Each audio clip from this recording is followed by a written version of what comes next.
हो तोरे सादा के गा झंडा झंडा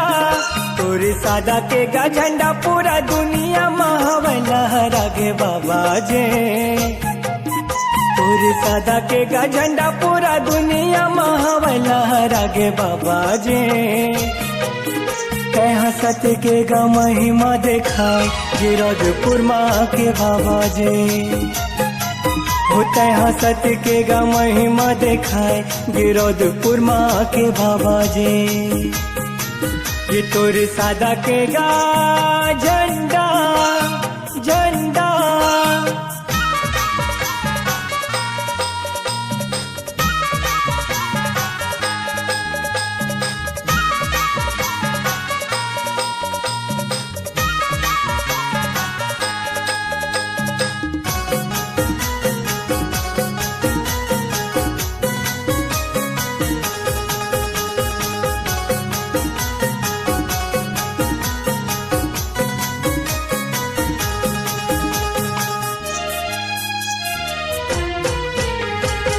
माता अमरावती के आँखें के तारा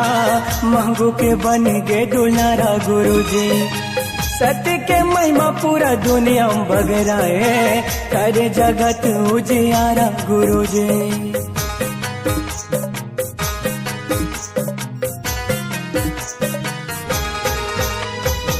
माता अमरावती के आँखें के तारा महंगू के बन गे दुलारा गुरुजी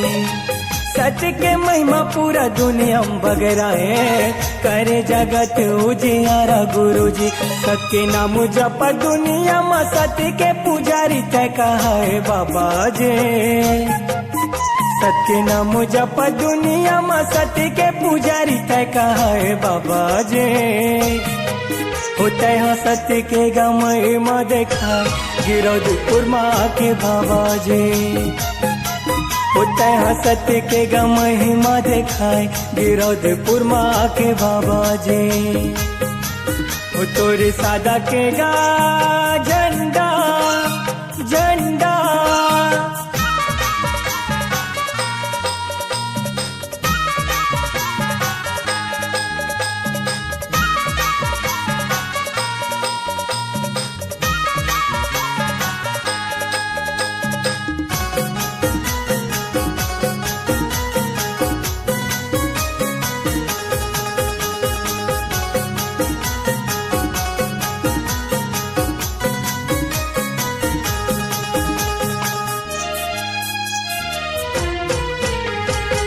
बन के सतनामी सतमा रंगे तोरे चोला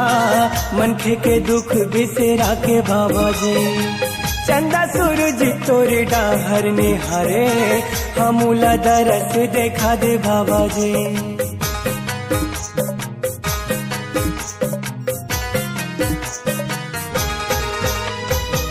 बन गे सतनामी सतमा रंगे तोरे चोला मनखे के दुख बिसेरा के बाबा जी चंदा सूरज तोरे डाहर निहारे हमूला दरस देखा दे गुरुजी घासी दासी के गा चरण के धूरा में किसन सेन पा जाते हो बाबा जे घासी दासी के गा चरण के धूरा में किसन सेन पा जाते हो बाबा जे होता है सत्य के गा महिमा देखाए गिरधपुर माँ के बाबा जे होता है सत्य के गा महिमा देखाए गिरधपुर माँ के बाबा जे ये तोरे सादा के गा झंडा झंडा तोरे सादा के गा झंडा पूरा दुनिया में लहरा गे बाबा जे तोरे सादा के गा झंडा पूरा दुनिया में लहरा गे बाबा जे होता है सत्य के गा महिमा देखाए छठी से गरमा के बाबा जे होता है सत्य के गा महिमा देखाए गिरधपुर माँ के बाबा जे होता है सत्य के गा महिमा देखाए गिरधपुर माँ के बाबा जे होता है सत्य के गा महिमा देखाए छत्तीसगढ़ माँ के बाबा जी। होता है सत्य के गा महिमा दिखाए गिरौदपुर माँ के बाबा जी।